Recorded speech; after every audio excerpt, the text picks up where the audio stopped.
시내버스 노조가 내일 파업에 들어가게 되면 서민들이 당장 불편을 겪게 될 겁니다.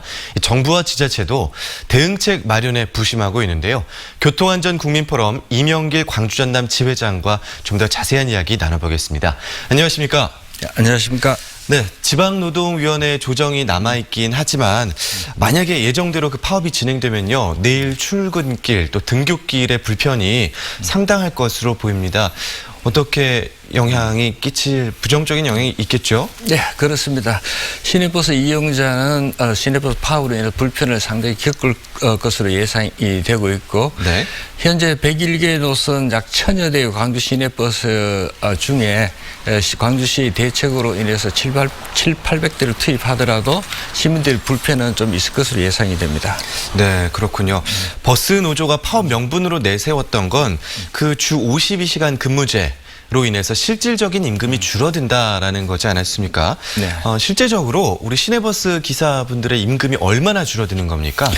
네, 기존의 시내버스 기사분들이 한 달 24일을 일을 하였지만은 네. 주 52시간이 되면 한 달 22일을 일하게 됩니다.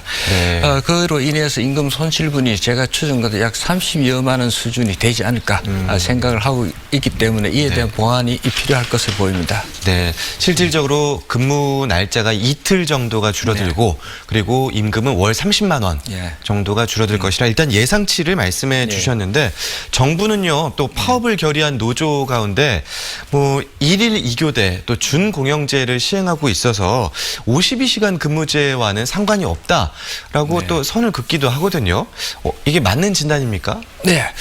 이것이 완전히 100% 맞다고는 볼 수는 없고요. 대개 한 50대 50 정도로 우리 생각할 수 있습니다. 네. 그것은 그동안의 대중교통에 대한 여러 가지 안전사고 문제가 시민들의 피해를 주기 때문에 광주시에서도 그동안 이를 개선하기 위해서 시내버스 노조 상당히 많은 협상을 하고 많은 성과가 있어서 점진적으로 임금이라든지 복지라든지 이런 것을 개선해 나가고 있는 중에 이와 같은 제도가 시행되어 있기 때문에 완전히 이 주 52시간 제도에 때문에 그렇다라고 말씀드리기는 좀 어렵습니다. 네.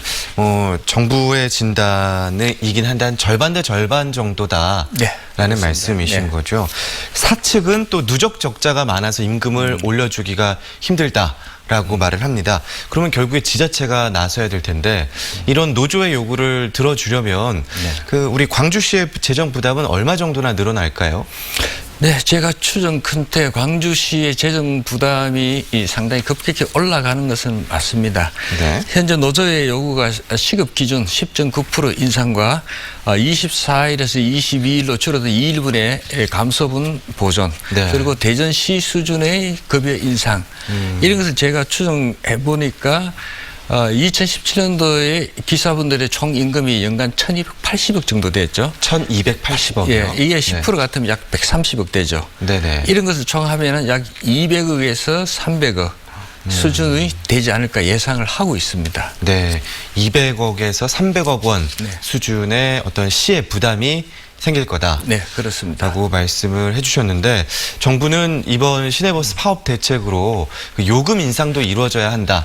그러니까 서민들도 이용자들도 어느 정도 부담을 해야 된다라고 이야기를 하고 있거든요. 버스를 이용하는 서민들에게 그 부담이 전가되는 것 아니냐.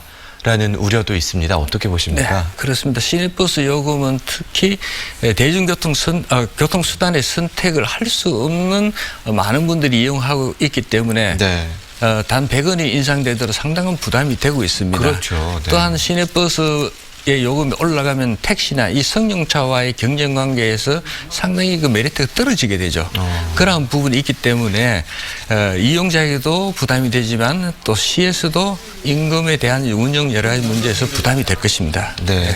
장기적으로 봐도 버스 이용도에서 봐도 그렇게 서민들에게 이용 요금이 전가되는 것이 긍정적이진 않다. 그렇죠. 라는 말씀을 해주셨는데 그러면 버스 요금을 올리는 것 외에 우리 기사분들의 요구 또 시민들의 어떤 편의상을 이렇게 충족시킬 만한 양립시킬 만한 그런 개선 방안이 없을까요? 너무 어려운 질문일까요? 어떻습니까? 아닙니다. 실제 시 또는 이제 시내버스 운영하시는 기사분이 기사분 그리고 이용하는 시민들 3자의 공통분을 찾으면 되는데 이것이 단기적으로 할 수 있는 부분은 상당히 재정적 부담이 크기 때문에 점진적으로 이루어져야 되거든요. 네. 그것이 현재 광주시가 승용차 중심의 도시교통 체계에서 대중교통과 보행 중심의 도시교통 체계로 바꿔나가야 되죠. 네네. 그래서 시민들이 대중교통을 편리하게 이용할 수 있는 그리고 도시 구조 자체도 앞으로 도시철도 1호선, 2호선이 되면은 네. 이 도시철도 중심의 대중교통 체계, 네. 보행 체계, 네. 그리고 우리 삶하는 택지 이 개발, 네. 즉 역세권 개발이 중점적으로 이루어지면 가능하죠. 아, 그렇군요. 뭐 승용에서 대중, 보행 중심의 교통 체계로 점진적으로 변화하는 것밖에는 방법이 없다. 단기적으로는 재정 부담이 심할 것이다. 라고 정리를 해 주셨습니다. 자, 오늘 말씀 잘 들었습니다. 고맙습니다. 네, 감사합니다.